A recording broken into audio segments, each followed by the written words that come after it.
So hey guys, how are you? Hope कि आप अच्छे होंगे। और आज का वीडियो होगा कि मैकेनिकल इंजीनियरिंग जो लोग कर रहे हैं, चाहे वो बीटेक चाहे वो पॉलिटेक्निक कर रहे हो, एआई टेक्नोलॉजी, आर्टिफिशियल इंटेलिजेंस का किस तरह से यूटिलाइजेशन हो रहा है और latest technology and latest trend क्या चल रहा, उसके बारे में जानना बहुत ज़रूरी है।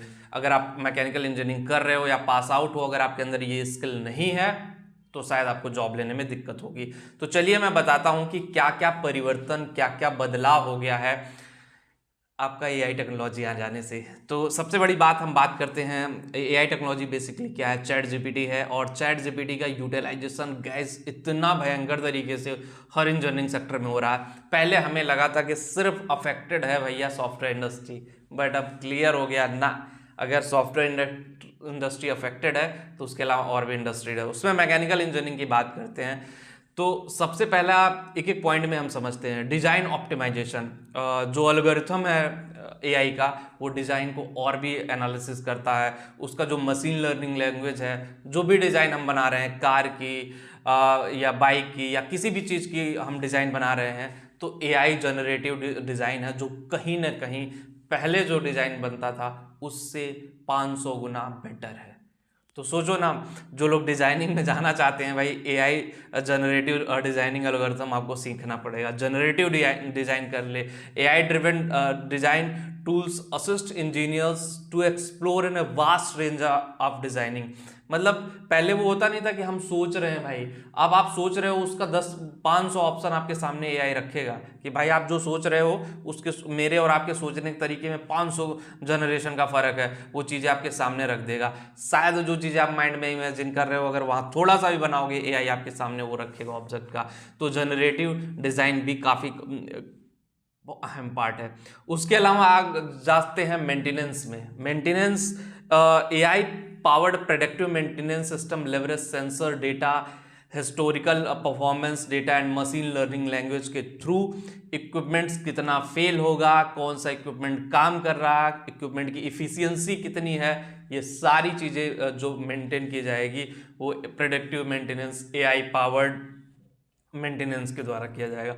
तो सोचो ना, अब इतनी एक्यूरेसी आ गई, आप ऐसे नहीं बता सकते हो कि ये मशीन कितना चलेगी। एक सेल्फ लाइफ टाइम चलो आपने बता दिया कि भाई, एक एवरेज आपने बता दिया कि भाई इतना टाइम है। वो एआई बताएगा कि भाई आज ये मशीन सही चलेगी कि नहीं चलेगी, आज ये मशीन में क्या दिक्कत है। वो भी बताएगा कि इसके इस सेंसर, इतने ज़्यादा सेंसर उसमें है कि भाई इस पार्ट में प्रॉब्लम है। अब इंजीनियर्स जो थे, पूरा कोई मान लो मशीन इक्विपमेंट्स खराब होता, पूरा खोल के देखना पड़ता क्या क्या टेस्ट एआई बताएगा कि इस पार्ट में प्रॉब्लम है, इस पार्ट को आप ओपन करिए, इस पार्ट को सही करिए। इस पार्ट को सही किया तो चीज़ें अच्छी हो जाएंगी। अब आते हैं एक मेजर चीज़ पे जिसको आपको बहुत ज़्यादा जानने की ज़रूरत है, रोबोटिक्स एंड ऑटोमेशन।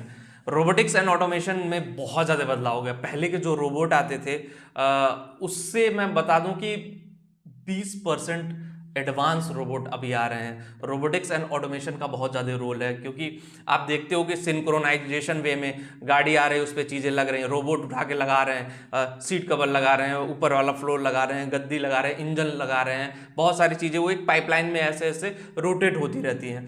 तो रोबोटिक्स एंड ऑटोमेशन में भी advance AI integral robotics and automation system mechanical engineering enable the robotics performance. Complex task होता था कि भाई इस इंजन को ऐसे जोड़ना, इस इंजन को ऐसे लगाना, तो उसमें बड़ा ज़्यादा प्रोग्रामिंग का झंझट रहता था। लेकिन अभी एआई और मशीन लर्निंग लैंग्वेज ने उसको आसान कर दिया। एआई के थ्रू आप जो कॉम्प्लेक्स चीज़ें होती थी, जो कॉम्प्लिकेटेड चीज़ होती थी, उसको बहुत आसान बना सकते हो। तो रोबोटिक्स एंड ऑटोमेशन का भी रोल काफ़ी अच्छा और काफ़ी बेहतरीन है। उसके अलावा मैन्युफैक्चरिंग ऑप्टिमाइजेशन है। मैन्युफैक्चरिंग में मान लीजिए कोई चीज़ हो रहा है, AI technology optimise manufacturing process, analysing the real time data, identifying the efficiency कि भाई कहाँ पे हम मैन्युफैक्चरिंग कर रहे हैं, एफिशिएंसी बढ़ा सकते हैं, कहाँ पे हम मैन्युफैक्चरिंग कर रहे हैं एफिशिएंसी घट रही है, क्या प्रॉब्लम है सिस्टम में या पूरे हमारे जो पाइपलाइन बनाए उसमें लूप होल क्या है, वो भी बताएगा। क्वालिटी एंड कंट्रोल इंस्पेक्शन का भी काम करेगा।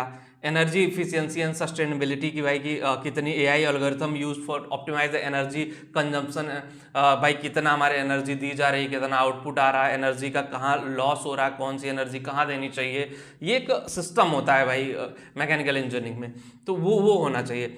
Smart sensor and IoT integration, IoT का आप लोग जान रहे हो, आईओटी का ज़माना है, हर चीज़ में सेल्फ चाहिए, सेल्फ ऑटोमेट कारें आ रही हैं, सेल्फ ऑटोमेट बाइक आ रही हैं, तो एआई सेंसर होते हैं आईओटी के थ्रू, जो होते हैं इंटरनेट ऑफ थिंग्स आईओटी के थ्रू एडवांस वर्जन में लगाए जा रहे हैं, जिससे चीज़ें और भी आसान हो रही हैं। प्रोग्रामिंग बेस्ड चीज़ें हैं ये, और आपको सीखना पड़ेगा। सिमुलेशन एंड मॉडलिंग, जो आप वर्क फ्लो है कि भाई किस तरह से हम डिज़ाइन बनाएंगे, मॉडलिंग बनाएंगे और सारी चीज़ें करेंगे, तो एआई ड्रिवन सिमुलेशंस होगा, जिससे चीज़ें और भी बेटर निकल के आएंगी। और उसके अलावा देखो ह्यूमन मशीन कोलेब्रेशन होगा कि एआई क्या है, एआई ह्यूमन बिहेवियर है, कि आप जो सोच रहे हो आपसे एडवांस सोचेगा, मानव की तरह सोचता है, आदमी की तरह सोचता है ये एआई, और एआई का कंट्रोल धीरे धीरे धीरे हर इंडस्ट्री पे हो रहा है। तो एआई से भागिए मत। जो मैकेनिकल इंजीनियरिंग में एआई का यूटिलाइजेशन है कि भाई मैंने बता दिया कि किस किस जगह पे क्या एआई काम कर रहा है, कैसे काम कर रहा है, और किस तरह से ये चीज़ें आप सीख सकते हो। और देखो ये प्रोग्रामिंग से रिलेटेड चीज़ है, जैसे जैसे आप इंडस्ट्री में जाओगे चीज़ें आपको क्लियर और ट्रांसपेरेंट होती चली जाएंगी कि भाई ये चीज़ है, यहाँ लैकिंग है, ये चीज़ हम सीखेंगे, बहुत अच्छा जाएगा। वीडियो में इतना ही होगा। इस वीडियो आपको पसंद आया होगा। जो लोग टेलीग्राम पे हैं वहाँ पे भी जाके ज्वाइन करें, और जिनको भी करियर काउंसलिंग चाहिए लिंक डिस्क्रिप्शन में दिया गया है। कोई भी करियर से रिलेटेड दिक्कत हो आप मेरे से बात कर सकते हो। मिलते हैं आपसे नेक्स्ट वीडियो में। Thank you.